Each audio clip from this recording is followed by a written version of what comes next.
Hey guys, మాధవడి స్టైల్లో మూంగ్ చావల్ curry ఎలా prepare చేద్దామో చూసేద్దామా. ఫస్ట్ వచ్చేసరికి ప్యాన్లో కొంచెం ఆయిల్ వేసి ఆవాలు, జీలకర్ర, మెంతులు వేసుకోండి. నెక్స్ట్ గ్రీన్ చిల్లీ, కరివేపాకు వేసుకోండి.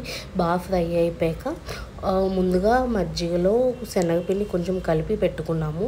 సో అది తీసుకొచ్చి ఇందులో యాడ్ చేయాలి.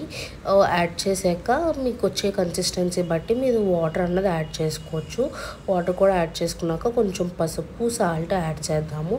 యాడ్ చేసి బాగా మరిగించేసేయండి. బాగా మరిగించేసాక లాస్ట్లో కొత్తిమీర వేసేస్తే అయిపోయినట్టే. సో ఇది కొత్తిమీర వేసేసి పక్కన పెట్టుకోండి.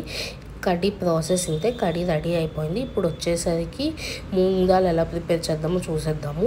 ముందు రోజు నైటే పెసలు నానబెట్టుకుని ఉంచుకున్నాము. అది మార్నింగ్ ఉడకపెట్టేసుకుందాం. ఆల్మోస్ట్ 8 to 9 విజిల్స్ రావాలి. ఇట్లా మెత్తగా అయిపోవాలి. అయిపోయాక కొంచెం కవ్వం కొట్టేసుకుని ఇందులో పసుపు, ఉప్పు, నెయ్యి వేసేసుకుందాం. సో పప్పు కూడా మనకి ప్రిపేర్ అయిపోతుంది ఇక్కడ. నెక్స్ట్ వచ్చేసరికి ఇట్లా ప్లేట్లో ఇది వేసుకుని రైస్ వేసుకోండి. ఇలాగా బాగా మిక్స్ చేసుకోండి. దీనిపైన కడ్డీ వేసుకుని కలుపుకుని తినండి. పాపడ్ మాత్రం మస్ట్ అండ్ షుడ్. మీరు కూడా ట్రై చేసి ఎలా ఉందో చెప్పండి. Thanks for watching. Please like, share and subscribe.